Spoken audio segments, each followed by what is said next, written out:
Everybody, come on in.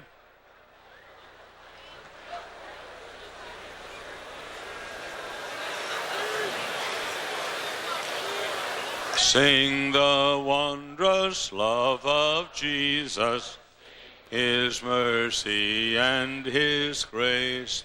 In the mansions bright and blessed, He'll prepare for us a place. Sing it.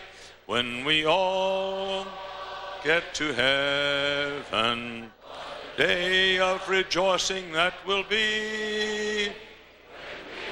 When we all see Jesus, sing and shout the victory. Everybody find your places, please. Hurry, hurry, hurry. Oh, hush. I know where the turkey is. It's the guy that said, "Where's the beef?"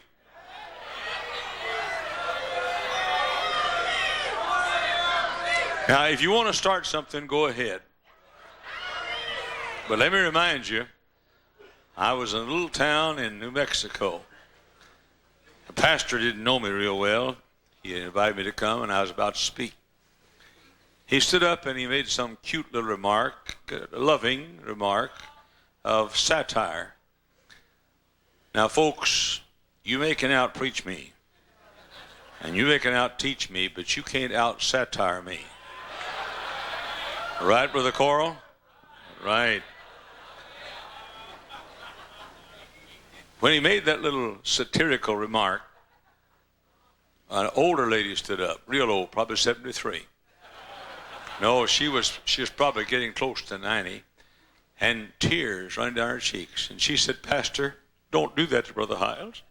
You don't know him, but I've known him for years. He'll tear you to shreds, and I love you." I'm trying not to hurt you now. So if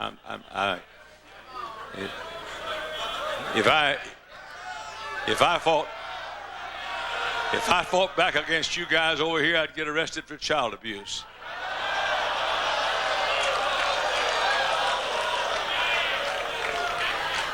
All right. Everybody get located, please. And let's bow our heads. Thank you, Father, for these days we are sharing. And I pray that good will come, not only today, but in the days to come. And I pray that people back home who don't even realize we're here today, or not thinking about it at least, will be affected. Help them to be loved more, cared for better, because we shared these days together. Amen. We're glad you're here this evening. We welcome you to our afternoon session of Wednesday afternoon of our 37th Pastor School.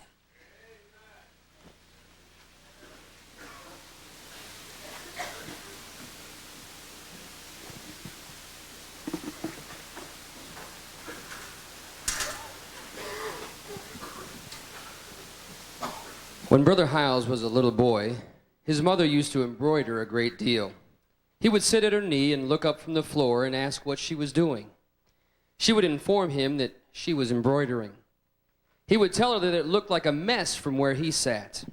She would just smile at him, look down and gently say, "My son, you go about your playing for a while, and when I'm finished with my embroidering, I will put you up on my knee and let you see it from my side." He would wonder why she was using some dark threads along with some bright ones, and why they seemed so jumbled from his point of view. A few minutes would pass, and then he would hear his mother's voice say, "Son, come and sit on my knee." This he did, only to be surprised and thrilled to see a beautiful flower or a sunset. He couldn't believe it, because from underneath it looked so messy.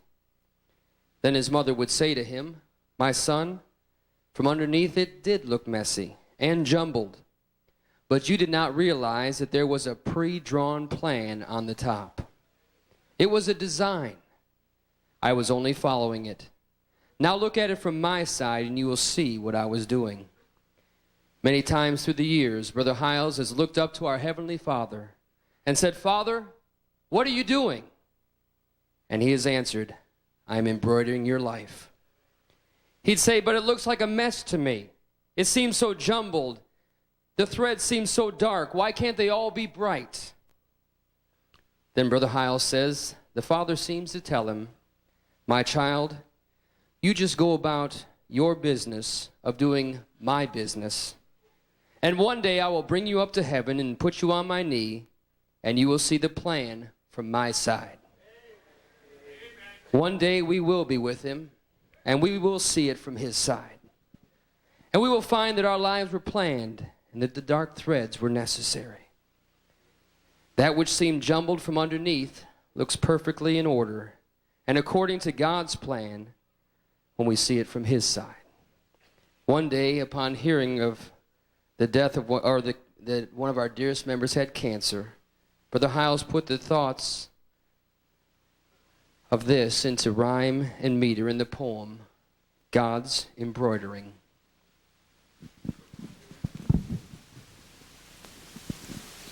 What are you doing, mother dear? My straying voice would cry. Embroidering, she answered clear, with mothering reply. I must confess, 'tis quite a mess, O erring mother mine. Why waste your day to idly play with tangled balls of twine? Why, mother, are the darkened strands so mingled with the light? You hold some black threads in your hand. Why can't they all be light? My son, soothed mother's smiling voice, your view is from below. When I am through, I'll beckon you, and then you too can know. You cannot see from 'neath my knee what I can see from here, so play a while, my restless child, and I will lift you near. When Mom was done, she cooed, my son, come sit upon my knee. Come quickly, crawl upon my shawl. It's time for you to see. I soon found rest upon her breast to see from Mama's side. To my delight, a sunset bright, a view I'd been denied. What wasn't known to you, mine own, is that another's hand had placed for me to plainly see a predetermined plan. This course I took, I ne'er forsook, a wiser one's design. He'd placed a plan within my hand that wasn't really mine. Bright threads alone could not have shown the beauty of the rays. One must weave night with daytime light or know a glary haze. What was to thee, where thou couldst see a messy underneath, was to my eyes a sweet surprise, a lovely evening wreath. What are you doing, father dear? My aching heart doth sigh. Embroidered in my life I see some dark threads drawing nigh. 'Tis messy, too, from earthly view, that I see here below. Don't weave my life with shadowed strife. Please send me only glow. I heard a loud yet silent voice. Look up to me, my child. Just be about my business now. I'll show you after a while. You need the dark as well as light to make you hold my hand. You need the light as well as bright to make you do my plan. One day, twice born, I'll blow my horn and make you be as I. I'll let you come to my own home where you will never die. 'Tis then you'll find, dear child of mine, my plan was always best.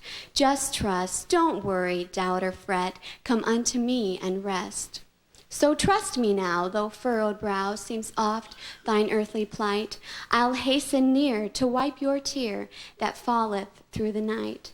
Just do my will and love me till my face is in your sight.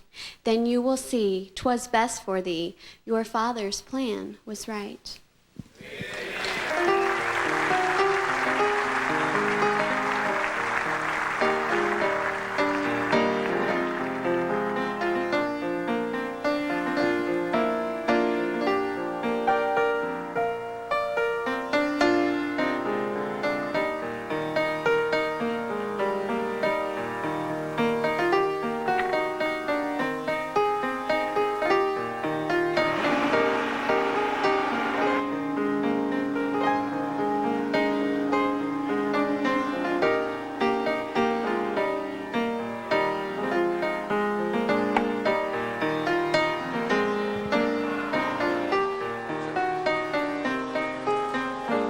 Just like the 700 Club, huh?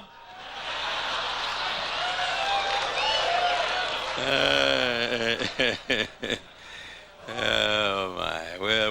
glad you're here. I want you to feel the pulse of the poetry. I really do. A poem is like a child. You want to show it off so much, and everybody's bored while you do. But I want you to feel the pulse and the heartbeat. There are some times when only poetry can satisfy, and I love that one very, very much.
Once again, we're about to give you our little paper, the rest of the story, or everything you never wanted to know about the First Baptist Church of Hammond, Indiana.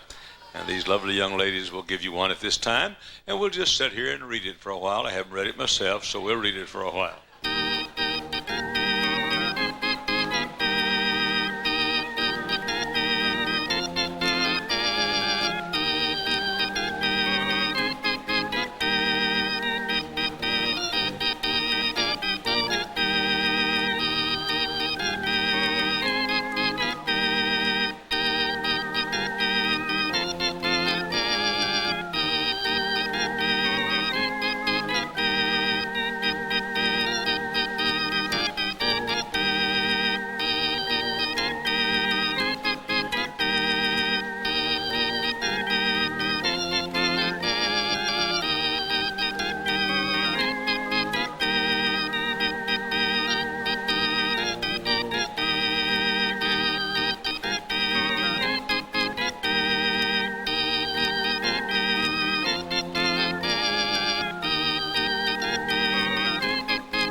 We've often wondered how many rolls of toilet tissue we used every year here at First Baptist Church. Your search has finally reached its fulfillment. As you can see, 12,917 rolls of toilet paper and 84,000 Sears and Roebuck catalogs are used here at First Baptist Church. I was interested to know that little article that said, did you know if all of our ministers are in one complex, it would need to be 885,952 square feet. That's the total square footage of all the buildings that we own. If all of our buildings were together, it'd make the University of Indiana look a little dwarfed. But they're not. They're scattered in several different locations. But our annual telephone bill, $172,000. I'm getting tired just reading this. All right, now you can take your papers and fold them, please. Put them somewhere where you can't read them. And as you do, the young ladies may be dismissed.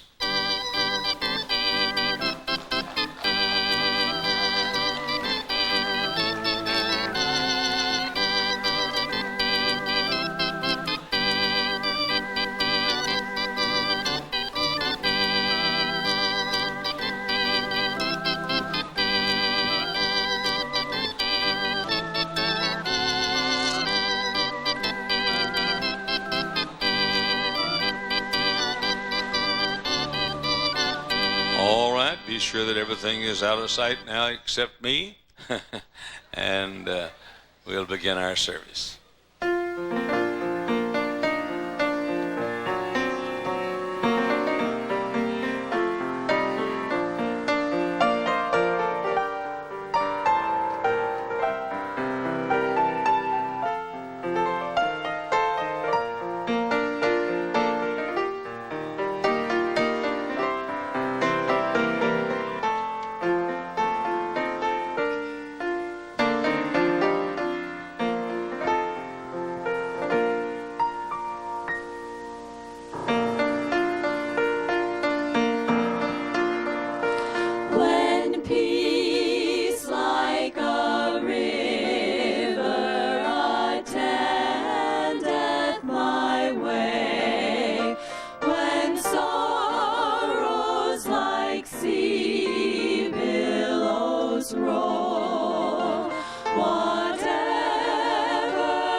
On purpose this year, we did not plan a spectacular pastor school. We have nobody coming from Red China this year. We have no great surprises for you. This year, we just want to get some things done. Maybe you've noticed that. And we have a purpose. We're not mad at anybody, trying to hurt anybody. We're just trying to help our cause. And I want to speak on this subject, God's special promise to leaders. God's special promise to leaders. Would you bow your heads, please? Our Heavenly Father, I pray now in these moments that we share that we shall revel and rejoice and be improved because of this truth. Please help me to help these dear ones. Amen. Without your turning to it, let me quote the very famous, "And we know that all things work together for good to them that love God, to them who are the called according to his purpose." Notice that. The called. Here's a special promise to the called. The called according to his purpose. I have a sneaking suspicion that he's talking about leaders there. And I want to talk to you on God's special promise to leaders. At one of the darkest hours of my life, I wrote these words. You're not what you are when things go your way and you're wearing the conqueror's crown. You're not what you are when exalted and praised, but you are what you are when you're down. You're not what you are when applauded by man. Your achievements are lauded and hailed. You're not what you are when success is your lot, but you are what you are when you've failed. You're not what you are on the boulevard wide. You are what you are in the alley. You're not what you are on Mount Everest heights, but you are what you are in the valley. You're not what you are when softened winds blow. You are what you are in the gale. You're not what you are on mountain peak high, but you are what you are in the vale. You're not what you are, 'cause riches abound. Don't tell me how much you can make, but wait until battles and heartaches come. Just show me how much you can take. You're not what you are when starting the race, but whether or not you e'er quit. You're not what you are caused by talent and charm, but the measure of your courage and grit. You're not what you are when the truce is enjoyed, when peace has climbed to its highest, but you are what you are when the battle's begun, for you are what you are in the fight. You're not what you are when all goeth well and everything is going by form, but you are what you are when the wintertime comes, for you are what you are in the storm. So hang in there when the going is tough. Don't waver, don't falter or bend, because you're not what you are when the race is begun, but you are what you are at the end. So look your adversary square in its eye, that pain that would kill if it could, and hold high your head and shout with your voice, bless God, I will use you for good. I was in Moreno Valley, California, with my good friend, Dr. Mark Turner, one of our graduates of whom I'm very proud, and who's doing a tremendous work. Started church 10 years ago, averaging 1,600 in Sunday school now, just built a beautiful new building. I was sitting in the restaurant that morning, on a Tuesday morning, having a bite of breakfast. And, I walked in, really, and Dr. Tom Neal and Dr. Bill Burr were there, eating a bite, eating several bites. I walked by the wheelbarrow that was beside them and sat down with them. While we were eating, Dr. Burr, Dr. Neal, and I, Dr. Bob Gray walked up He's always late. And he walked up and he joined us there for a while. And then Dr. Darrell Moore, one of the vice presidents of our college, was out there, and he walked up. We were all standing or sitting around the table together, and suddenly it dawned on me. Dr. Bob Gray is fighting to keep his voice. Very apprehensive and fearful, for fear he may lose his voice that we so desperately need. Dr. Bill Burr has already had bypass surgery, and now he has prostate cancer. Dr. Tom Neal has a bad case of diabetes, a son who's very ill, a wife who's not well, and oftentimes, because of his diabetes, loses his vision. Darrell Moore also has diabetes, and I have a heart condition. It dawned on me that here I am with a heart condition called aortic stenosis. Dr. Neal with sometimes blindness and severe case of diabetes. Dr. Moore with diabetes. Dr. Gray, serious voice problems. Dr. Burr, prostate cancer. And we're the ones out there to encourage everybody. I thought of Romans 8:28. We know that all things work together for good to them that love God, to them that are called according to his purpose. Sounds to me like it's talking a great deal about the leaders. I believe that Romans 8:28 is a very misunderstood passage. The usual interpretations are as follows. If we love God, he changes what happens to us. I don't believe that for a second. I don't think God changes what happens to us because we love him or we're called according to his purpose. Then there are those who say, well, God makes all things work for good. I don't believe that's necessarily true either, and I'll explain why in a moment. Another says, all things work together for my good. No, it just says all things work together for good. Not necessarily my good. And then there are those who say, if we just hang in there and wait, good will come if we love God and are called according to his purpose. I don't think that's what it means either. Let me tell you what I think it means. I don't think it means that God will work things for good if we love him or are called according to his purpose.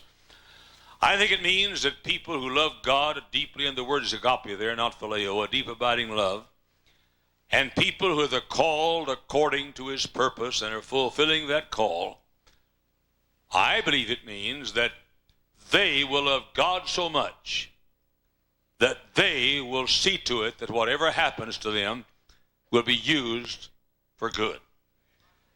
So I love God so much that I will take whatever happens to me and use it for good. Don't miss it. Don't miss it. Because I love him, I will take my battles and I will see to it they're used for good. Because I love him, I will take my enemies and see to it that they're used for good. Because I love him, I will take my heartaches and see to it they're used for good. Because I love him, I will take my reversals and see to it they're used for good. Because I love him, I will even take my mistakes and see to it that my mistakes are used for good. Because I love him, I will even take my sins for which I've been forgiven. And I will use my sins and see that even my sins shall be used to help others not make the same mistake and not commit the same sins that I've committed. I think God is saying here that at least one thing he's saying here is that we are supposed to take our adversity, cancel our pity parties, forget our self-pity, and look them square in the eyeball and say, Buster, we are going to use you for good. You didn't come for good, but you'll leave having done good for us because we'll use you for good. Paul gives us a perfect example of this in Philippians 1:12-14. He was in jail in Rome. He used it for good. He said, the things which happen to me have fallen out rather under the furtherance of the gospel. Look at me. How did they? Here's what he says. That my bonds in Christ are manifest in all the palace. Look at me, fellas, I'm talking to you. In all the palace. Many of the brethren in the Lord, waxing confident by my bonds, are much more bold to speak the word of God without fear. What the Apostle Paul said, I'm in jail, but by cracky, I'll use it for good. I'll see to it that my being in jail will work together for good. Illustration. He perhaps would not be totally in our camp, but I admire him very much. His name is Ron Hamilton. Ron Hamilton, a preacher. He suddenly found that he had cancer in one eye. And like our own Don Boyd here at First Baptist Church, he had to have that eye removed. Ron Hamilton said, I'll use it for good. This will work together for good. He got a patch and put it over his eye, his bad eye, and called himself Patch the Pirate. And he's going around the country being a blessing to children and adults alike. Many thousands have been won to Christ. Why? Because Ron Hamilton said, adversity came, cancer came, the loss of an eye came, but bless God, I'll use it for good. Tom Williams. You know the story. His dear wife, just unbelievably ill, has not been normal for years and years and years. And Tom Williams looked it in the eyeball and said, I'll use it for good. I wonder how many thousands of people have been blessed because of Dr. Tom Williams. All things work together for good because Tom Williams said, I'll see to it this is worked together for good. Dr. Bill Rice, my good friend who's now in heaven, lived over in Wheaton, Illinois. His little girl Betty became ill. All of a sudden they noticed Betty wasn't responding. They took her to the doctors and found that she was blind. And then after years of, or months and months of going from doctor to doctor, they realized the inevitable fact, little Betty would never see. But Dr. Bill Rice did not say, we'll fold our tent and have a pity party.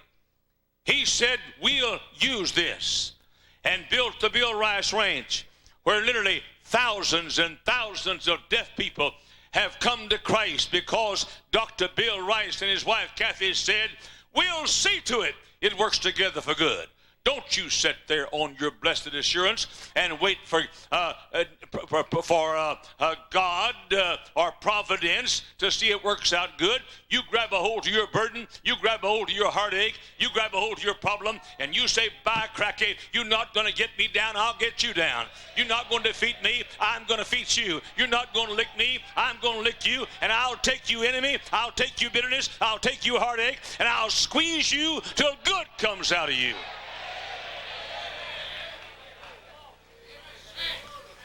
All across America, there are Pathfinder departments and departments for the educable slow. Most of those were inspired by pastor school. And the Pathfinder department of First Baptist Church of Hammond and the Sunbeam department, the departments, Sunbeam being up to 12 and Pathfinder being 12 and over, of the retarded or educable slow people. How was this all started? Started by a couple in First Baptist Church named Mr. and Miss Bob Houston, who had a little girl that wasn't normal.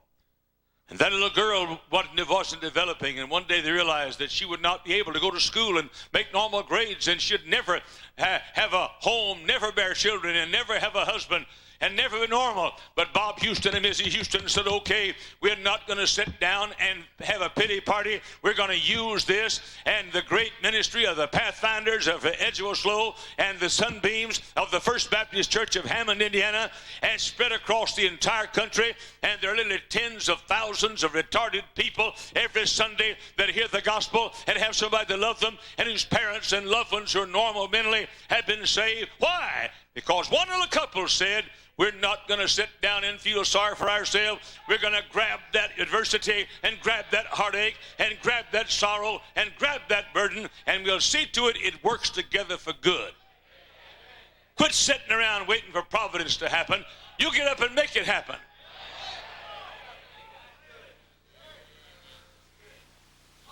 I pastored for several years in Garland, Texas, as you know. I was out soul winning one day. I came to the corner of Miller Road and I think it was Rolando Street. Out in the yard was a little lady where I had a little card with her name on it. Her name was DeBoard, Nell DeBoard. I walked up and she was working in the yard and I said, Mrs. DeBoard, I've come, Brother Hyles, I'm pastor of Miller Road Baptist Church. I've come to talk to you. Ask you a question. Do you know if you died, you'd go to heaven? That afternoon there in the flower bed, she was won to Christ and became a child of God. She said, Pastor, would you come back tonight? My husband Jake is not a Christian. Would you come back tonight and would you tell Jake what you told me? I and a soul-winning partner went back that night. She was in the kitchen washing dishes back before the days of dishwashers. And she had the dishes in the sink with suds all over the dishes. I told Jake about Jesus Christ. Jake got saved. When Jake got saved, Nell came unscrewed. She hadn't been saved over 4 hours. And she got happier than some of you folks have after 40 years. She came unscrewed.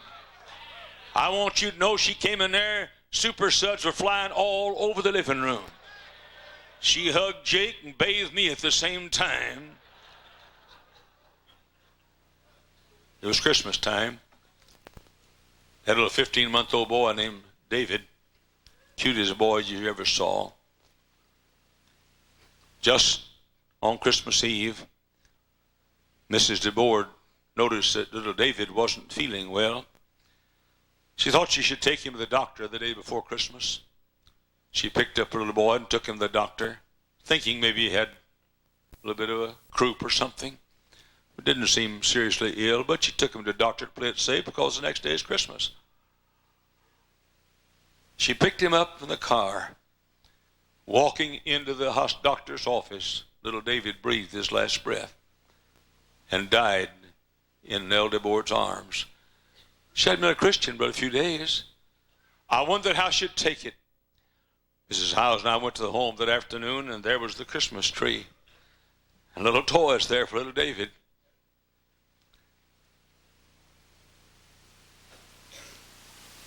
Mrs. DeBoard took it like she ought to take it. She used it for the glory of God. She used it for all things to work together for good. Mrs. DeBoard started taking all the newspapers in Dallas County. She took the Dallas Morning News, the Dallas Times-Herald, and other papers. Every day she checked the obituaries. And every time Mrs. DeBoard would find an obituary of a child that had passed away, she'd go anywhere in Dallas County and visit the parents of that child and try to lead them to Jesus Christ. Very few Sundays in Miller Road Baptist Church, but what Nell DeBoard brought somebody down the aisle that she led to Christ. Why? She said, our little boy's gone. We can't bring him back, but I can see to it. It'll work together for good. That's what I'm talking about. And that's what God is talking about. Look, you're not the only person got a problem.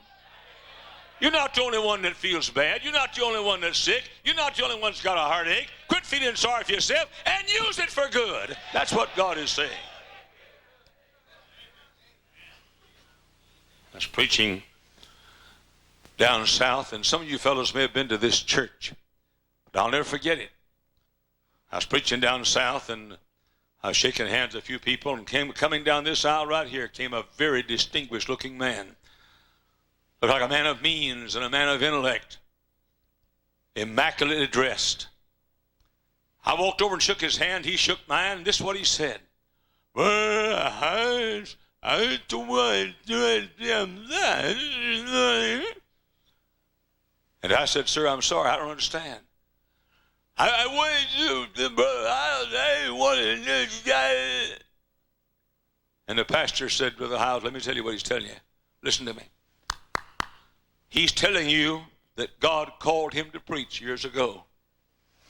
He's telling you that he refused the call of God. He's telling you how that God took his ability to speak away. And the moment he said no to God for the last time, he's not been able to communicate since then. He's telling you, Brother Hyles, keep on preaching. Keep on going. Don't turn back. And that man, every time a preacher came there to that church, that man walked down the aisle, shook his hand and said, he did what I'm saying. Listen, okay, you got a problem. You can't do anything about it. It's here. I mean, I got a heart that's not doing real well, but bless God, I don't aim to stop.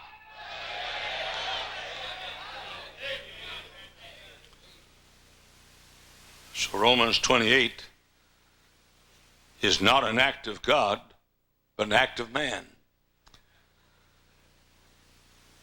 It's not a matter of his will, but your will. Your will to win. Your will to endure. Your will to persevere. Your will to serve God. God doesn't stop the cold winds. You put on the coat and keep going. God doesn't stop the glare of the sun. You put on sunglasses and keep going. God doesn't remove the stumbling blocks. We use it as a stepping stone and keep on going. God doesn't fill the chug hole. We just repair the shock absorbers and keep on going. God doesn't take away the heartache. We just decide to have enough heart to keep on going. God doesn't stop the rainfall. We just put an umbrella on, a raincoat on, and keep on going. I'm here to say tonight or today, if you are over 21 years of age, you've got a reason you can stop and feel sorry for yourself, but bless God, let others feel sorry for you. And you just look at the devil and say, buddy, you're not going to get me down. That arrow you shoot at me, I'll take it and shoot it back at you. That weapon you use on me, I'll take it and use it on you. I'll use the very adversity you give me. I'll see to it works together for good. So you look at your adversity today in the eyeball and say, I love God so much, I will use you for good. You look your heartache in the eyeball and say, I love God so much, I'll use you for good. You look your bereavement in the eyeball and say, I love God so much, I'll use you for good. You look your betrayal in the eyeball and say, I love God so much, I'll use you for good. You look your midnight in the eyeball and say, I love God so much, I'll use you for good. You look your stormy sea in the eyeball and say, I love God so much, I'll use you for good. You look your broken heart in the eyeball and say, I love God so much, I'll use it for good. Love him with all your heart. Do what he made you to do. Do it where he wants you to do it. And wait and watch it work together for good if you'll work it together for good. Tired of these deeper life Christians. Well, just wait and see how it turns out. Bless God, turn it out.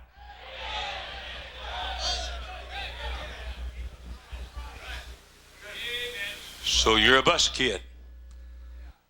Don't know who your dad is. Use it for good.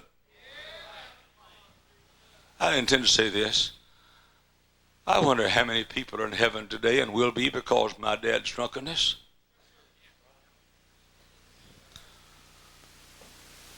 I wonder how many dads have been saved because my dad died an alcoholic's death.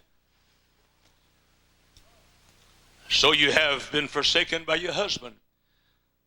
Congratulations. Use it for good. So you have cancer. Do what Marlene Evans has done. Well, good night. It's been 10 years, 8 or 10 years ago. She went to Mayo Clinic to die. She talked to Carol Fry, who's later changed her name, but Carol Fry. And she told Carol she wanted to plan her funeral. There in the hospital bed in Mayo Clinic, Mrs. Evans planned her funeral. I was preaching somewhere out of town. I called her on the phone. And I said, Miss Evans, how you doing? She said, planning my funeral. She said, they want me to take some more chemo, but she said, I don't want to take any more chemo. I'd rather die than take more chemo. I said, why? She said, that chemo makes me crazy. I said, Marlene, you were crazy before they invented chemo. She started laughing there in the hospital bed, tore up her funeral plans, took her chemo, and she's still alive. And using that cancer. She said to cancer, you dirty devil, I'll use you and see to it that I'll smear this cancer in your face, devil. I'll see to it. And she has. So, Dr. Gray, if this is for good, you'll make it so. Let's do it. Dr. Burr, if this is for good, you'll make it so. Let's do it. Dr. Neal, this wasn't just this won't just happen to work together for good. You'll make it so. Brother Moore, if this works out for good, you'll make it so.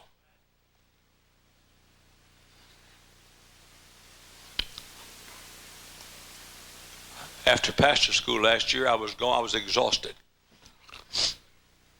My wife made me a promise I'd never have another one. I made that promise and broke it like I've done so often. But I was gone, literally. My back was so bad, I couldn't walk from my office to this pulpit without stopping several times on the way. The Wednesday after pastor school, our nurse at the Hyles Anderson College called Mayo Clinic, and they had a cancellation and could take me the next day for an examination. I rushed to Mayo Clinic a year ago today. I took all kinds of tests for several days, 2 days. Everything. They gave me every kind of a test. They put those little blue gowns on me. I hate them with a passion. They tie in the back, but they don't meet in the back.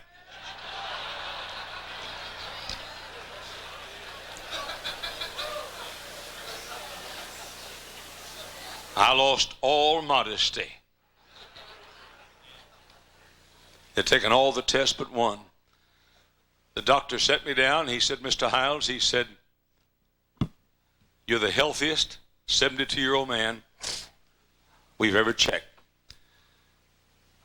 Everything is, we have one more test. It's called an echocardiogram. They have a little television screen there, and you see your heart actually pumping there on that television screen.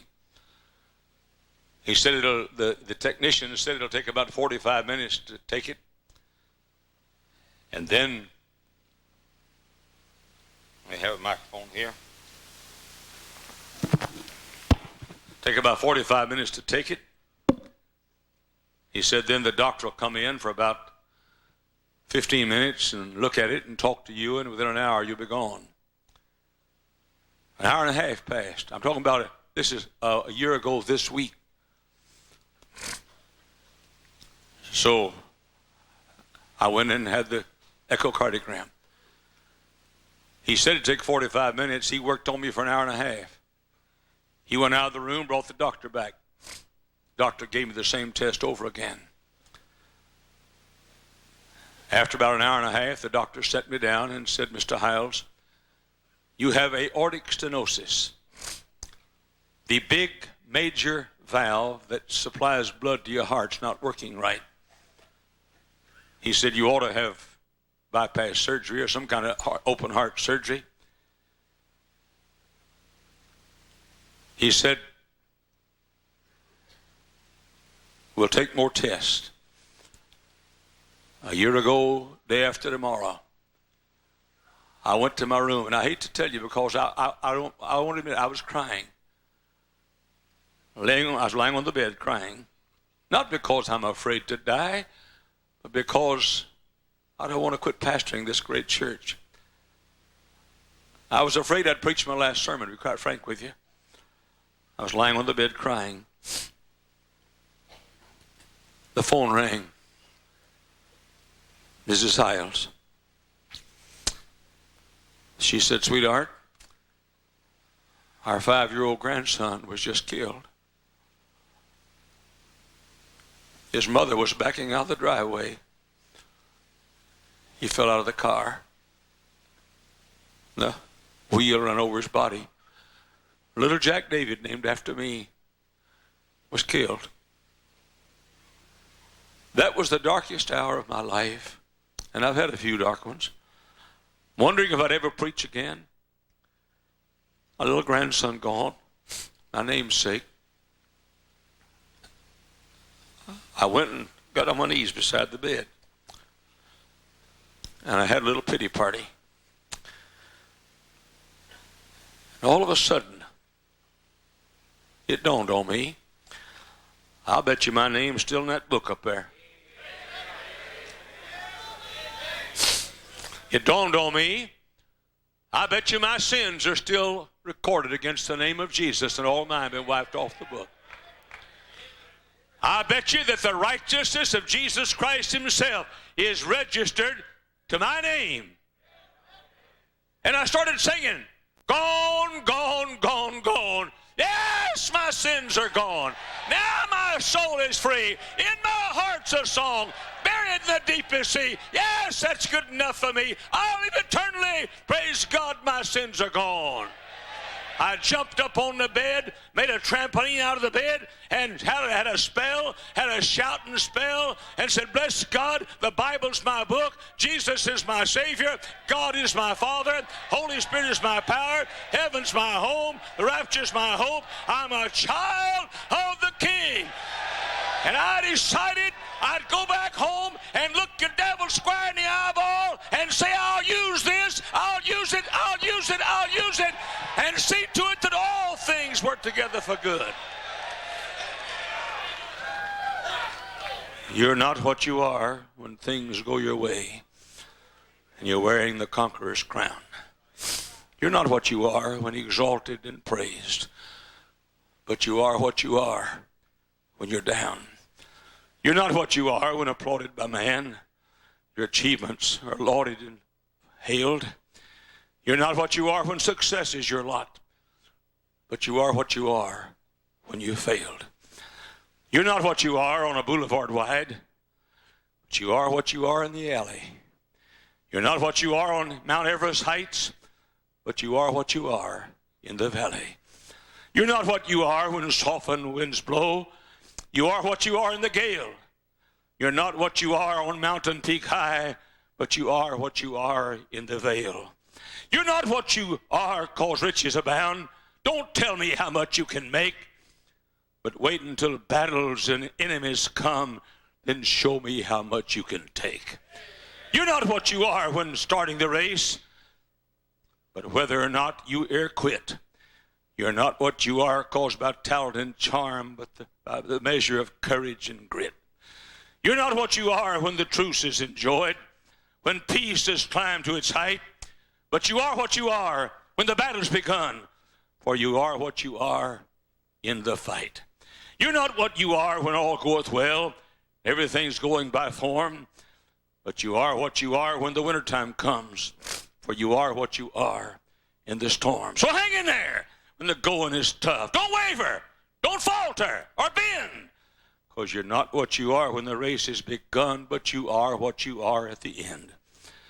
So look your adversity square in its eye, that pain that would kill if it could.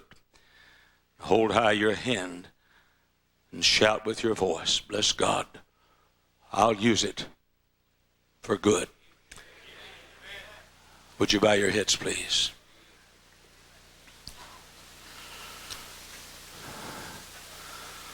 The promise is to those who are called according to his purpose. I wonder how many would say today, preacher, I have a heartache. I have something in my life. It's what Bill Burr's cancer is to him.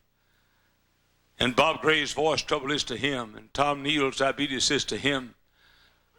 Your heart condition and broken heart is to you. I likewise have a burden. I likewise have a problem. I wonder if you'd lift your hand, please, way up high. Mine is up. Would you join me, please? You may lower your hands. Now I wonder who'd say, preacher, this day, March 22nd, 2000, March 22nd, 2000 A.D., I make a holy vow to God Almighty, that burden, who who's represented by my raised hand, is going to work together for good. I'll see to it. I'll use it like Paul used his prison sentence, like Ron Hamilton used his cancer of the eye, like Tom Williams used his ailing wife, like Bill Rice used his blind daughter, like Bob Houston and his wife used their retarded daughter, like Nell DeBoard used the death of little David, and like the fella in the South used his impediment of speech because he wouldn't surrender. Just promise God right now, you're going to use it. You'll see to it. It's used to the glory of God. And we know that all things will work together for good to them who love God, to them who are the called according to his purpose. I wonder who would say, Brother Hyles, this afternoon, March 22nd, 2000 AD, I'm going to use my heartache for good. I'll see to it works for good. Raise your hand, please. Keep it up. You may lower your hands. May I have your attention, please? As I said last year, it was Dr. Bob Jones Sr. that told me one day, he said, son, don't forget this. He who preaches to broken hearts will never want for a congregation. You know how you feel right now, some of you? That's the way your people will feel Sunday morning. That heartache that you feel. And I look around this room and I see people I know who have burdens and heartaches. I know what you're going to do. I'm going to look the devil square in the eyeball and say, you dirty, stinking liar, you sorry thief, you. Just go ahead and unload. Go ahead. Unpack everything. Send it my way. I'll look it in the eyeball and I'll see it works together for good. We'll come back at 3:10 for the next session. It was the Monday morning of the opening of the 1977 Pastor School. Several thousand men of God were traveling from all across America to assemble at our church for a week of training. America lay heavy on Brother Hyles' heart. While in tears all the time, and on his knees much of the time, he expressed the reasons that he loves America. This poem was read during the sermon, One Nation Under God, which was preached before several thousand at that pastor school 23 years ago.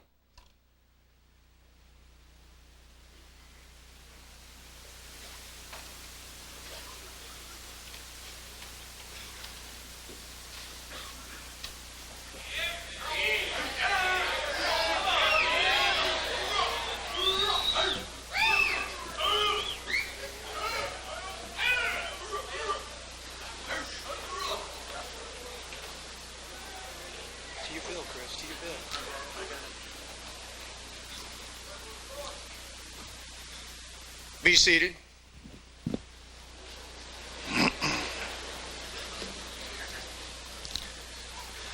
I love Thanksgiving when we pray, and July 4th and Labor Day, with picnics, ants, and hungry flies, and barbecue and hot French fries, with Cokes and chips and apple pies beneath some hazy, lazy skies. I love Miami's royal palm that oozes forth a healing balm beside the ocean's quiet calm. And Betsy Ross and Orville Wright and dear Ben Franklin's flying kite, and Thomas Jefferson's mighty quill, and Alamo and Bunker Hill, and Paul Revere's midnight ride and Wilbur Wright's successful glide. I love United's friendly skies and baseball when the umpire cries, "Play ball!" as thousands quietly rise to turn their moist and sober eyes toward waving flag that proudly flies. And Casey Stingle's Stingley's and Dairy Queen and Tasty Freeze and cotton candy at the zoo and corny dogs and Big Macs too, and Burger Kings and shopping malls and hockey pucks and basketballs, and Mississippi's cotton fields and Holland, Michigan's spinning wheels, monotonous Midwestern plains, Florida's sun, Seattle's rains, Atlanta's lovely dogwood trails, and Santa Fe's long clicking rails. I love the Rocky Mountain peaks beneath a sky which mutely speaks, and Disney World and Disneyland and Georgia's fertile blood-red sand, the Mississippi and Rio Grande, Wisconsin's cheese and dairyland. I love McDonald's chocolate shakes and Minnesota's thousand lakes, the Royal Gorge's mighty yon, the sleepy Alabama dawn, the harvest moon that shineth on. I love to gaze at Yellowstone while licking on an ice cream cone, and Howard Johnson's Motor Lodge and Ford and Chevrolet and Dodge. I love the stately Empire State and San Francisco's Golden Gate. I love St. Louis' friendly arch, the Statue of Liberty's burning torch, the Washington Monument's prickly gold, and Colorado's Trail Ridge Road. I love my country, 'tis of thee, O blessed land of liberty. Long may our glorious land be bright, with freedom's wondrous holy light. Protect us by thy matchless might. I love to stand with hand over heart and think of those who did their part, who left a mom a lone gold star, whose bodies rest neath fields afar. I love New England's rolling farms, its quaint decor and blushing charms. I love the azaleas fresh in blooms, East Texas roses sparkling plumes. I love it when my church choir sings and know the peace that worship brings. There beats within my breast a dream, that small, faint, and flickering gleam will soon become a mighty flame to spread all his matchless name. That those dear four who call me dead will know the country I've had, where freedom's flag flies proud and high, and those dear ones may loudly cry, I'm free! My dad helped make it so. That faint small gleam is now aglow. That Christian land that he once knew is now the kind that we know too. God's judging hand has now been stayed, so I and mine are not afraid. For churches like ours are bound in every city, village, town. We're free to witness, visit, teach the same dear truths that we heard Dad preach. And now we vow to God above to pass it on to those we love. I love America.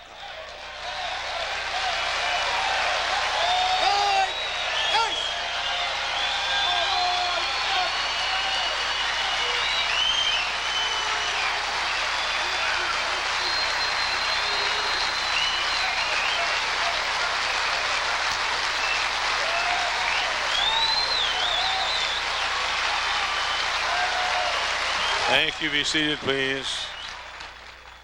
Once again, it's my joy to introduce my good friend and fellow worker, Dr. Ray Young, one of the hardest working men I know. Wears more hats here at First Baptist than most anybody.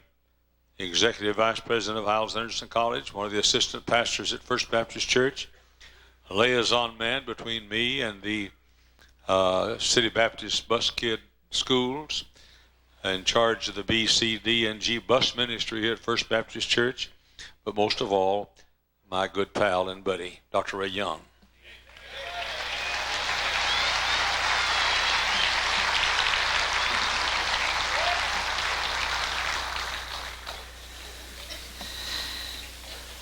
Yesterday I told you that all of Brother Hyles' leadership seems to fit into a pattern: love, teach, inspire, motivate, brag, and then improve. I also said that several thousand people each feel that they have a unique and an individual relationship with Brother Hyles, because his concern for each of those individuals is not just a state of being or a feeling that he has. His concern is a well-planned course of action that involves a lot of hard work. I'm going to give you 17 things that I've noticed that Brother Hyles does that helps to build this individual relationship that he has with people, and thereby earns the right to lead those people. Number one, he speaks to every person he sees every time he sees them. Now, I know that seems like a simple little thing, but I've noticed, I've followed him around. For years, I've done this. When I get a chance, I'll follow him around the property. especially on a Sunday or a Wednesday when the people are here. And I'll stay 20 or 30 feet behind him so I'm not bothering him, but I'll watch him. And every person he passes, I don't care if he passes them 10 times in 3 minutes, he speaks to every person he sees every time he sees them. Number two, he attempts to return every phone call where someone calls and leaves word that they want him to call them. Now, can you imagine the hundreds of phone calls that Brother Hyles receives? Not only from our people, but from around the nation. Thousands of people call in a year's time. And he attempts to return every... I heard him say that either he or his secretary will dial every single number that's called in where somebody wants to call him back. They'll dial it at least once to see if they can get through, to see if they can return that phone call. Number three, he personally writes at least, and he and his secretary both were, I asked him about this. This is not something, he didn't ask me to teach any of this in particular, but this is something that I asked him about. And he and his secretary both were being very, very conservative. And they told me that he writes a minimum of 25 letters or notes a week to people, personal letters. And I don't mean it has to do with the business here. I don't mean like, Brother Ray, the deacons decided last Saturday night to give you a raise or whatever, I don't mean a business type. I mean personal letters, personal memos. I was out at Mark Turner's church preaching a few months ago, and I noticed on the wall in his office, there's a letter there framed, hanging on the wall that Brother Hyles wrote to him. Just 2 or 3 lines, just a little line, I'm thinking about you and I love you and I'm praying for you today. And I've noticed that type letter in several offices around America, different pastors' studies, where Brother Hyles had written them a letter. If Brother Hyles can write that many letters, as busy as he is, I wonder if while you pastor your 50 or 60 or 100 or 150 or 500 people, if you couldn't write some letters to some folks. I wonder if at least every one of your deacons couldn't get a letter. How about at least every one of your Sunday school teachers getting a letter? How about at least every one of your young people in your church getting a letter? How about at least every one of your shut-ins in your church getting a letter? How about at least just once?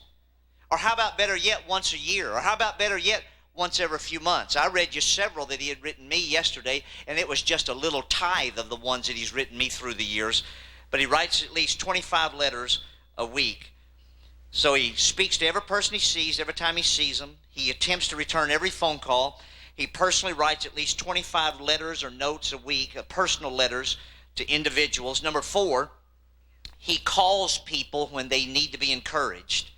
I remember a few years ago, just a very few years ago, he mentioned to me that his brother-in-law, Mrs. Hyles' brother, was in Dallas, and at the time he was suffering with cancer, and in fact just a few months from the time that he would pass away from that cancer.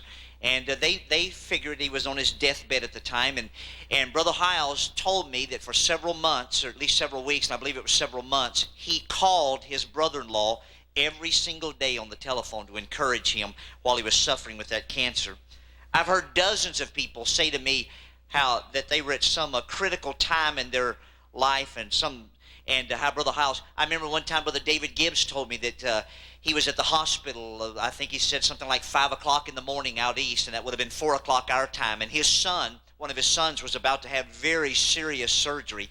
And he said the telephone rang there in the waiting room in the hospital, and it was Brother Hyles. 4 o'clock our time, he was on the phone calling Brother Gibbs to tell him that he was thinking about him and praying for him. You heard him tell a while ago how Mrs. Evans found out that her cancer had reoccurred and she didn't want to live. She planned her funeral, and Brother Hyles called her on the phone and literally talked her into living. That was 4 years ago. Do you understand that Dr. Evans has a wife today probably because Brother Hyles made a phone call? Do you understand that Hyles Anderson College still has Mrs. Evans today probably because Brother Hyles made a phone call? Do you understand we've had 4 Christian Womanhood Spectaculars in the last 4 years probably because Brother Hyles made a phone call? Do you understand we still have a Christian Womanhood newspaper probably because Brother Hyles took time to make a phone call? Now, I know you don't have a Mrs. Evans to call, but you have a Mrs. Jones and a Mrs. Smith and a Mrs. Johnson and a Mrs. Taylor who's just as important to her husband and her family and her friends as Mrs. Evans is to us. Number 5, he goes to see people when they have a need. I remember a few years ago, Brother Tom Neal called Brother Hyles, and he said, Brother Hyles, my Christian school has been in an athletic league of other Christian schools, and he said, we got voted out of that league. You know, it surprises me that independents can get voted out, but he did. And he said, Brother Hyles, my young people are really down. He said, is there anything you can say to me or do or anything you can say to me or help me that I can use to help them?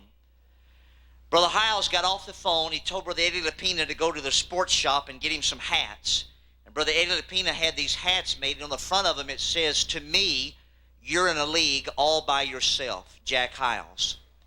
And they had enough hats made for every young person on the team or every young person in the high school. I don't remember which. I believe it was every young person in the high school. And Brother Hyles got these hats, got on a plane later that afternoon or the first thing the next morning, I've forgotten which, flew to Florida, went to their high school, met with them for about an hour, and encouraged them and gave them all a hat and announced to them that he was paying for them to come to our tournament, our basketball tournament, later that year so that they would still have somewhat of a season. They could still play a game or two, and he brought them up here so that we could beat them. So that we could express our love to them.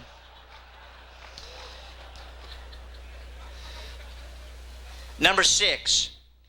He gives people special attention on special occasions. I'm talking about birthdays, anniversaries, holidays. I remember him saying that after Dr. John R. Rice had passed away that for many, many years, every year on Father's Day, he would call Dr. John R. Rice. And Dr. Rice never had a son, and Brother Hyles had not had a father for years. And he would wish Dr. Rice a happy Father's Day every year on Father's Day. This week, I just happened to hear this. This week, Brother Hyles's hearing aid doctor was opening a new office. In fact, yesterday. He opened a new office yesterday somewhere in this area, or somewhere not far from here. And Brother Hyles had a big bouquet of flowers sent to his doctor's new office to congratulate him on the opening of a new office. Number 7, Brother Hyles has written many, many poems for individuals. He has a whole book called Poems for Special Occasions, and many of these poems in this book are written just to individuals, and this is just a few of them. He's written scores and scores of poems, and it takes hours and hours. I sat beside him on a plane one night as we were flying overseas, and he, while he was writing a poem for Brother Bill Burr, Brother Burr, I think half kiddingly said, Brother Hyles, why don't you write a poem that I can give to my wife and she'll think I wrote it? And after the rest of the fellas, or the rest of the folks on the plane had gotten busy with something else or were asleep or whatever, I sat there and watched Brother Hyles write that poem. It took him several hours, and he wrote that poem as if Brother Burr was writing a poem to his wife, Mrs. Burr. And Brother Hyles and Mrs. Burr have lived happily ever after.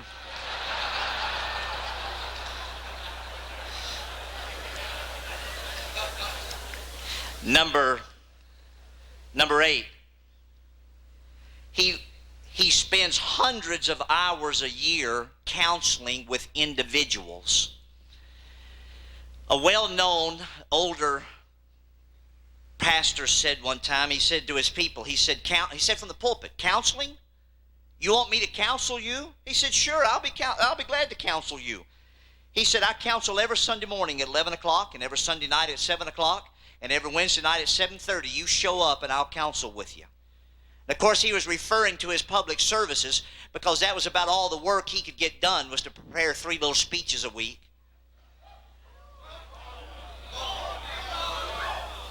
For 40 years, for 39 and a half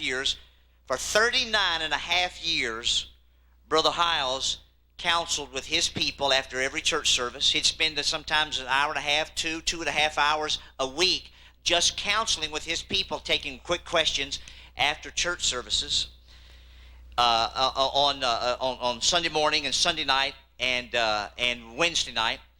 Then he would counsel lengthy appointments. In addition to that, 2 evenings a week. Sometimes usually he would spend 5 to 6 hours an evening, 2 evenings a week, counseling with individuals.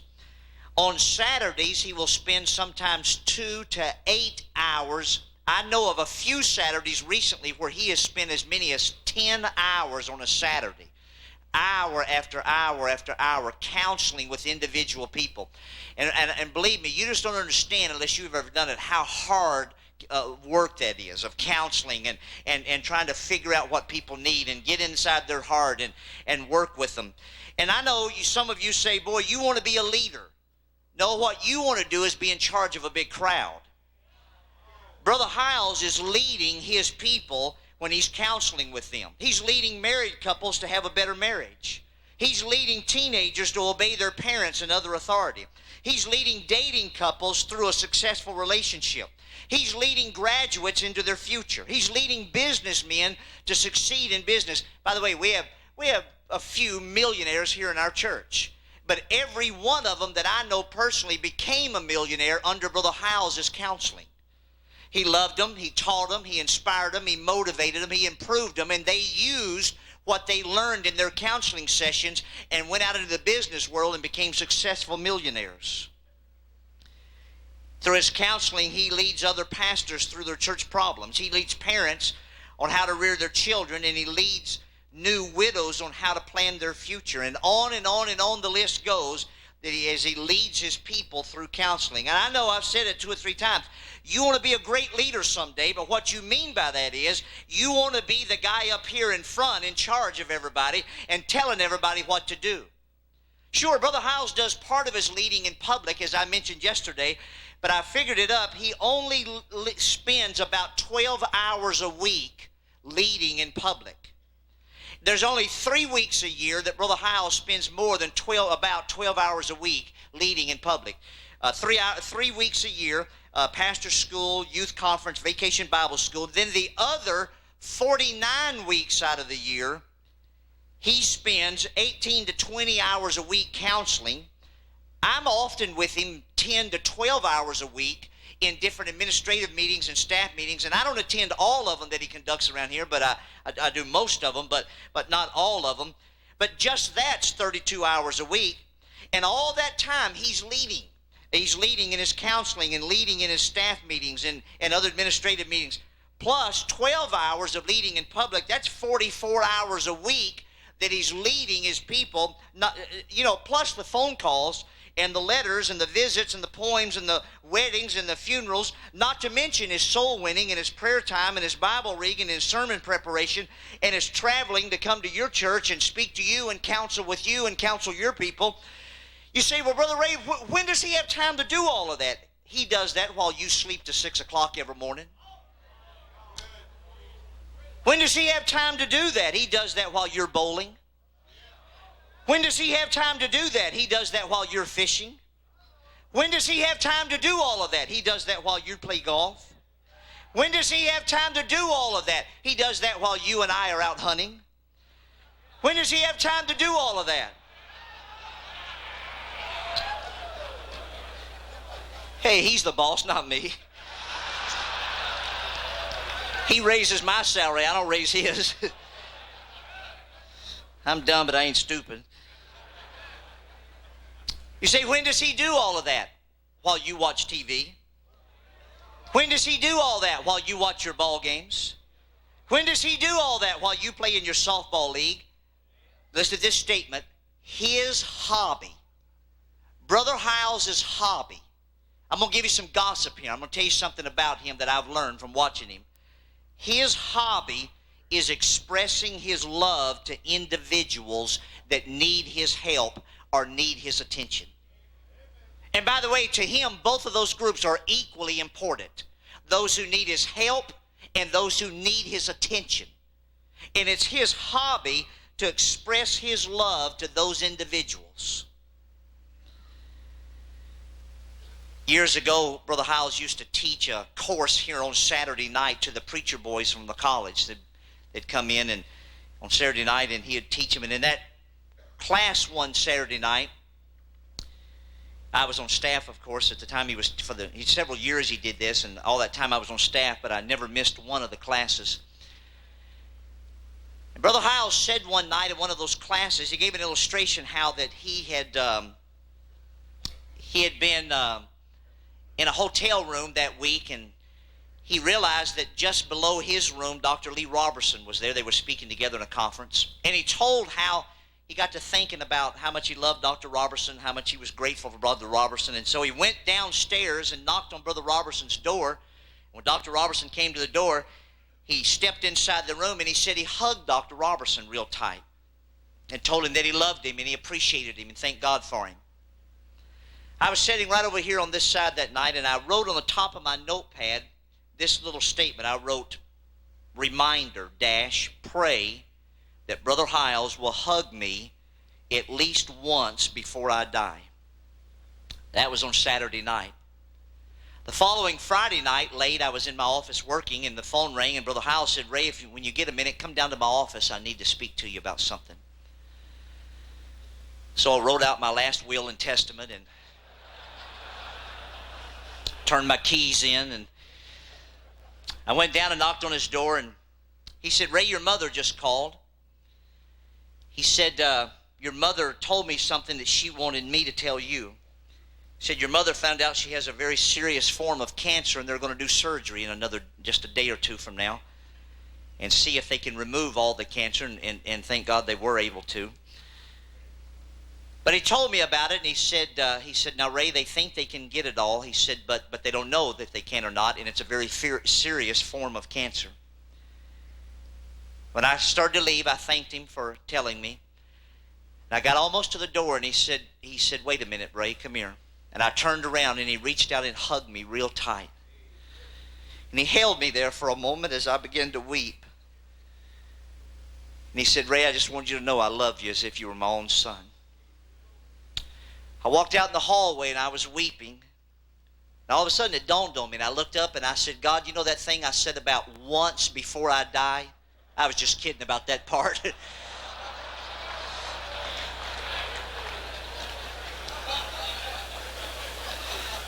I don't know how he found out I wanted him to hug. I forgot to pray. I wrote it down, but I forgot to pray about it. But that's his hobby, is to give people what they want. Several years later, I was in charge of a big project that I'd made a mess of. I'll tell you what happened. We were building a building at Hyles Anderson. I was overseeing it. And several of the folks at the college had said to me, Brother Ray, you better talk to Brother Hyles about what kind of furniture we're going to put in this building. It was a girls' dorm. And I said, nah, if Brother Hyles wanted my input on what kind of furniture to put in there, he'd say something to me about it. They said, we're telling you, you better bring it up. I said, no, if Brother Hyles wanted my input, he'd ask me about it. About 2 weeks before the dorm was to open, he asked me, Ray, what kind of furniture are we putting in that dorm? I said, we who, paleface?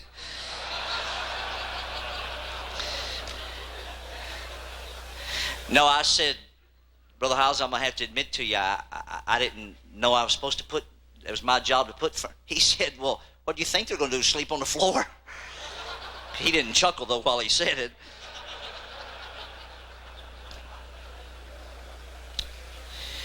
I cost him several tens of thousands of dollars by that big mistake and so forth, and caused many other problems by it. I wrote him a letter, a lengthy 2 or 3 page letter, and I sincerely told him how sorry I was, and I sincerely recommended 2 other men that I thought could take my position at the college and do it better than I was doing it. And I put that letter under his door. That was earlier in the week, and he never said anything. We saw each other a couple times and never said anything to me about it. Saturday morning, we had our meeting that we have every Saturday morning about the college business. We spent about an hour and a half doing our work, and when I started to leave, I stood up and started the door, and he followed me to the door, and just as I got to the door, he said, Ray, come here a minute. Put his arms around me, and he hugged me real tight. He said, Ray, I read your letter several times this week very carefully. He said, I just want to tell you, buddy, I'd rather have you do that job than anybody else in the whole world. It's his hobby. It's his bowling. It's his fishing. It's his golf. It's his hunting. It's his ball games. It's his softball leagues. To Brother Hyles, it's a hobby to give people what they need or what they want. He speaks to every person he sees every time he sees them. He attempts to return every phone call. He personally writes 25 letters minimum a week. He calls people when they need to be encouraged. He goes to see people when they have a need. He gives people special attention on special occasions. He's written many poems for individuals. He spends hundreds of hours a year counseling with individuals. And then number 9, he mentions their name in sermons. On a typical Sunday morning, he'll call a half a dozen to a dozen of our church people by name in a sermon. Now, maybe not every Sunday morning, but often he does that. Sunday night, Wednesday night, he mentions their name. Number 10, if he doesn't call their name, he'll specifically mention a burden that they have in an appropriate manner, depending on what the burden is. And they know he's talking about them. He'll say, in this room this morning, there's 3 people that are, suffering from whatever. And they know that that they're the one he's talking about. He says it in such a way that they know that. Number 11, occasionally he will tell the appropriate person something that he's told nobody else in the world. More times than one, he's told me things that he say, Brother Ray, nobody else in this whole world, nobody. You and God and I are the only 3 people in the world know this. And I know of some other people that he's done that to, and it builds a relationship. Number 12, he keeps their confidential matters very confidential. I've told Brother Hyles things that I know he has never told anybody on the face of this earth. When I first came to college, my first semester, I'd only been here a few weeks, I got into some trouble. And nobody in the world except Brother Hyles and I knew that I was in that trouble. He took time, I was just a freshman at the college. He took time to meet me on a Wednesday night after church when we were having college out at the church out at the college when they were building this auditorium. After he dealt with me for a while and we got the thing resolved and he asked me to walk him to his car. I walked him out to the car, and just as he reached for the doorknob of the car, he turned around and he hit me on the arm right there. He said, I'll see you later, buddy. That was 26 years ago. To this day, I know beyond a shadow of a doubt he's never told anybody what we talked about that night. Brother Hyles and God and I are the only ones that know. Number 13, anybody who wants a moment of his time, in an appropriate manner, he will make himself available to them on a weekly basis. For example, on Sunday morning when he gets out of his car and comes in the building over here, there's 3 men who sing in a trio here in one of our departments of our church. They meet him there almost every Sunday morning, and they have a new song every week, an old familiar song that they want to sing, and Brother Hyles sings bass part with them in the trio and makes a quartet out of it. For some reason, they never have sang in public yet. Then when he leaves those 3 men and goes down the hallway every Sunday morning, there's 2 little girls waiting with their mother outside his office, their mother and father outside his office. And those 2 little girls, about 3, 4, 5, 6 years of age, for years now they've done this, they have a joke to tell him. And every Sunday morning, those 2 little girls, and he stops and listens to their joke and laughs about it. Then, a few minutes later, a lady comes by, Mrs. McCarroll. She did for years. She's in heaven now. And she'd bring him some flowers, and he'd pray for her on Sunday morning. Every Sunday morning he comes over here to check the temperature in the auditorium, and when he does, all the janitors of the church, I think there's 6 or 7 of them, they line up here on the front pew, and they sit there and wait till he comes to check the temperature, and he shakes hands with them and cuts up them a little bit, and on and on and on the list goes. I would suspicion there's at least several hundred people in our church that have their little moment with Brother Hyles every week. There's several thousand of you, I would suspicion, that you have your little moment with Brother Hyles. Someone stopped me in the alley just a minute ago as I was walking in. He said, Brother Ray, every year when Brother Hyles comes to our church, he always does something with me. And he said, would you tell him that I appreciate it? And Brother Hyles, if you want some of his time, he'll take time to give you a moment of his time in an appropriate manner. Number 14. He often sends a gift to someone that he finds out needs something or wants something or even just likes something. I remember we were speaking together in a conference one time, and Brother Mike Haynes mentioned that when he was a little kid, he always wanted a Smokey the Bear hat. The next day when we got home from the conference, I heard Brother Hyles tell Mrs. McKinney, find a Smokey the Bear hat and mail it to Mike Haynes. It's his hobby. It's a hobby to Brother Hyles. I remember one time David Gibbs came here to speak, and we put some fruit in his room, and in that basket of fruit was some dried figs. And he mentioned to Brother Hyles how much he liked those dried figs, so Brother Hyles sent him a case of those dried figs the next week. I remember also a few weeks later, Brother Gibbs took a package of those figs with him on a trip, and he was going to Canada for a meeting or a court case or something. And come to find out, people had been smuggling cocaine into Canada, inside that very brand of figs. They stopped Brother Gibbs at the border, or when he got off the plane, they detained him. He missed his whatever it was, court case or speaking engagement or something because of those figs Brother Hyles gave him. But to Brother Hyles, it's a passion. I remember one time Brother Hyles was coming back from a meeting, and he changed planes in Green Bay, Wisconsin. And two of our employees, Brother Dr. Jim Jorgensen and Brother Mark Crockett, are both just rabid Green Bay fans. Well, Brother Hyles went in the souvenir shop in Green Bay, Wisconsin, and he bought both of them a little souvenir. I think it was a windbreaker or a T-shirt or something, and brought it back and gave them to Brother Hyles. It's just a lifestyle. I picked him up one day at his condominium and driving to O'Hare Airport, and just as we left the condo, he said, pull in that parking lot over there, that restaurant.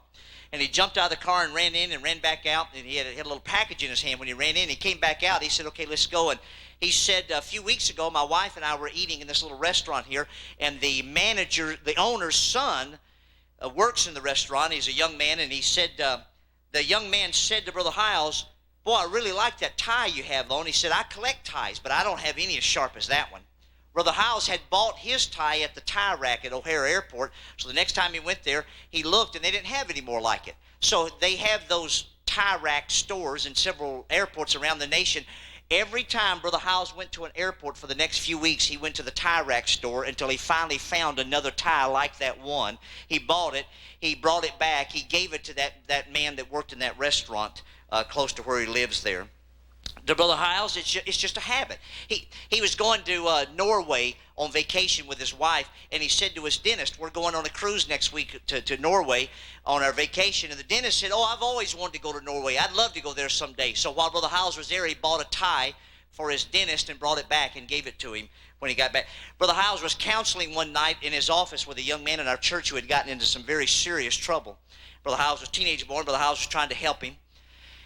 When the boy started out, he pointed at this football helmet in Brother Hyles' office, and he said to Brother Hyles, where'd you get that football helmet? Brother Hyles said, on my 60th birthday, Tom Landry, the coach of the Dallas Cowboys, Tom Landry knew Brother Hyles to some extent, knew of him, and knew he was a fan and everything. And somehow Tom Landry found out it was Brother Hyles' 60th birthday, and he took one of the real helmets from the team and mailed it to Brother Hyles as a gift on his 60th birthday. And Brother Hyles reached over and grabbed the helmet and gave it to that teenage boy and said, here, I want you to have this. It's part of his well-planned course of action to help people, to give them what they need, what they want, or even what they like. Number 15, he makes every wedding unique. He interviews he meets with the groom 30 minutes ahead of time. He interviews him, finds out about their courtship, and he tells their courtship during the wedding to make their wedding unique, to make them feel like they have a personal relationship with him. Number 16, he makes every funeral personal and unique. You've heard him say he spends 4 hours preparing every funeral message. He never preaches the same funeral message twice. He also spends some time in a place that brings back memories of that person before he comes and preaches their funeral with a warm heart. Number 17, usually when I'm alone with Brother Hyles, he will probe until he finds some area where he can help me, and then he will help me in that area. Now, sometimes he's human. Sometimes he just wants to chat, and I always enjoy that. But usually he does one or two things.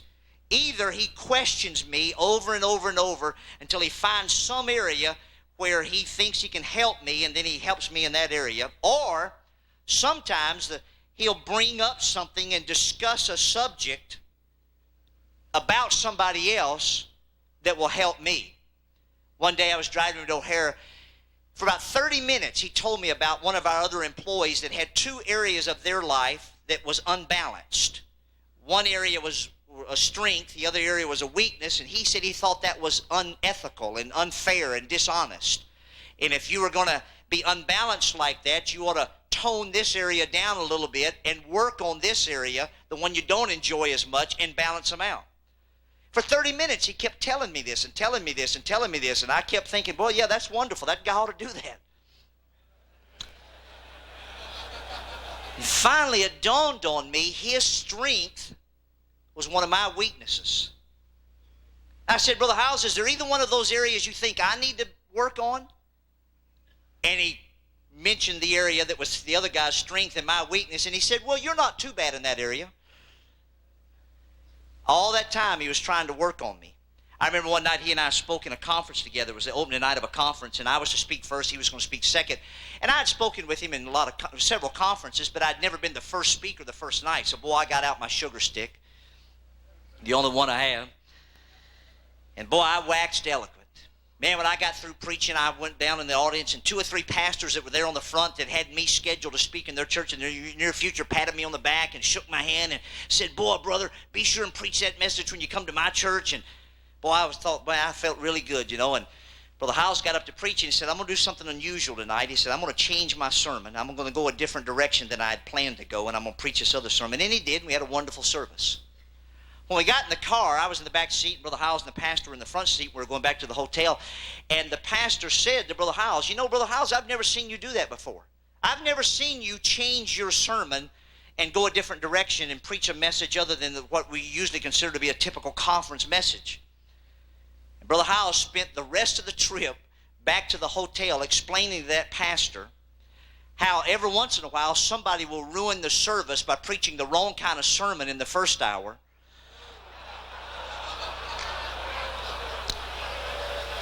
And when that happens, all you can do is just give up and not try to accomplish what you were going to accomplish and start over and try to salvage something else out of the service.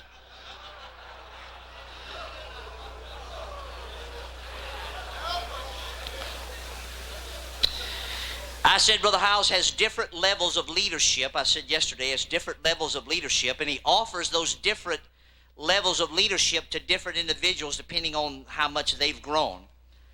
Just like he has different levels of leadership, when Brother Hyles occasionally has to be stern with someone, and it's always for the good of the person involved, but when he has to be stern with someone, my next point is this: he has different levels or degrees of sternness. When Brother Hyles leads an individual, he leads as gently as possible, yet as firmly as necessary for the good of that person. Now, I know from the way he preaches sometimes, you would think that Brother Hyles is dogmatic about everything. But the honest truth is, Brother Hyles is not dogmatic about everything. In fact, when he's leading an individual, he is very rarely ever dogmatic about anything.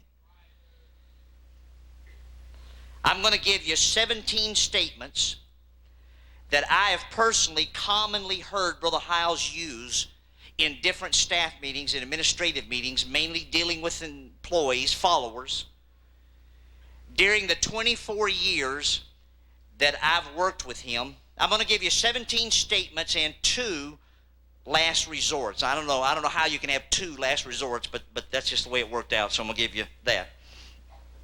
Now, these 17 statements will illustrate or verify what I meant by the last 3 statements when I said he has different levels of sternness.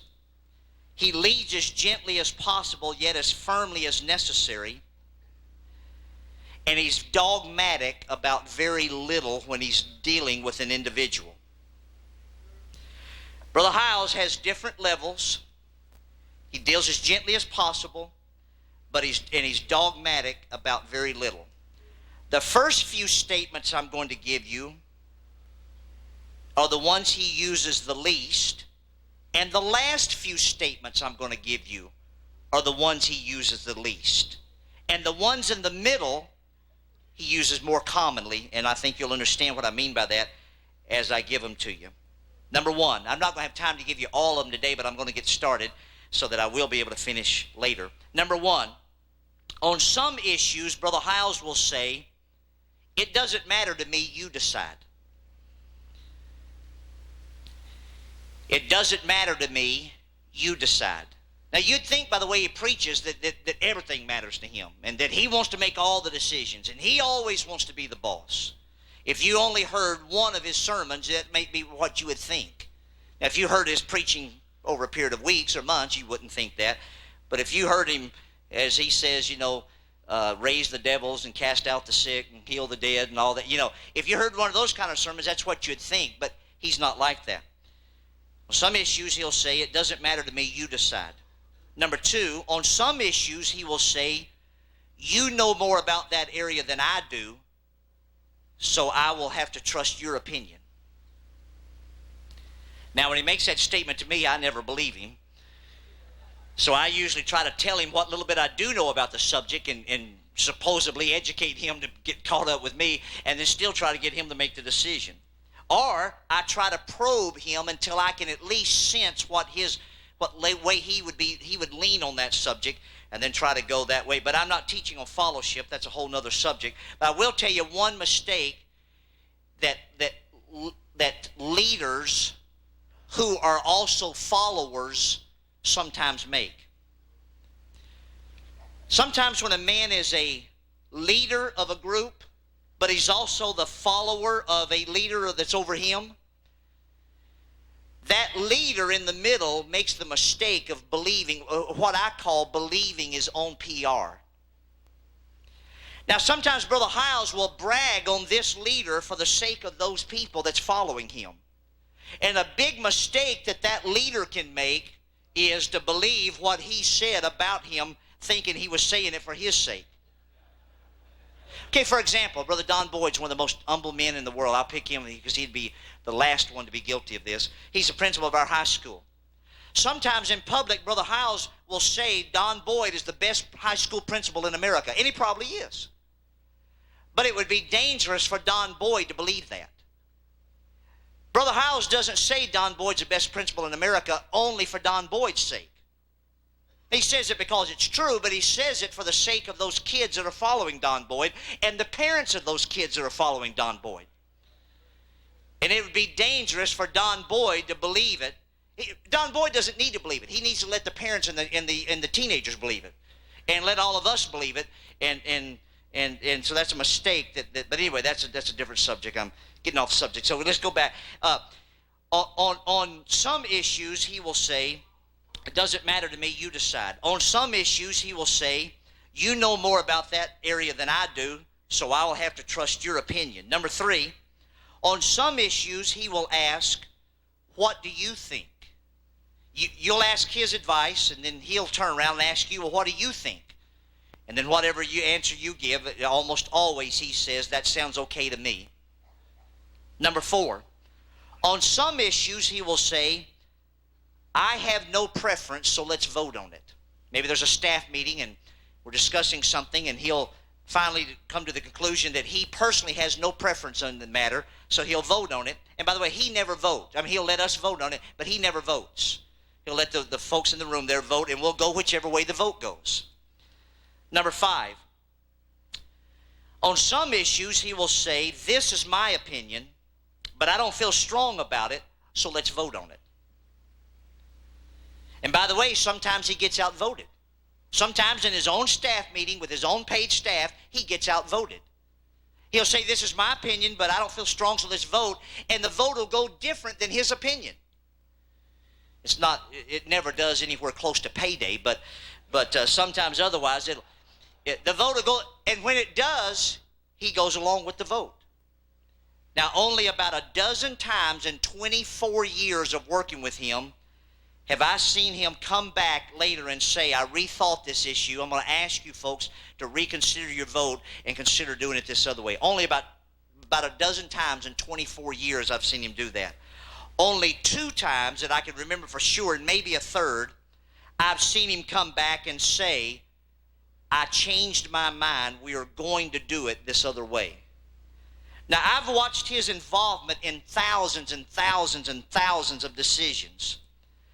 I personally ask him 75 to 90 questions a week in staff meetings. That's over 90,000 questions I've asked him myself, plus the thousands that I've watched others ask him, the other 600 employees that we have here. I'm in some portion of every business meeting that he conducts, business or planning meeting that he conducts, some portion of it, the regular meetings around here, except youth conference, vacation Bible school, the Women's Missionary Society, and the deacons meeting. But all the schools, the college, the church, pastor school, I'm in some portion of it. In all these years, only 14 or 15 times have I ever seen him change his mind, or even come back and suggest that he might have changed his mind. To me, that says he's very decisive. Once he decides how much involvement he's going to have in a decision, he rarely ever changes his mind about that. Those are the first 5 of the 17 things I want to give you. I'll give you the rest of them tomorrow and then some other things also. God bless you and thank you.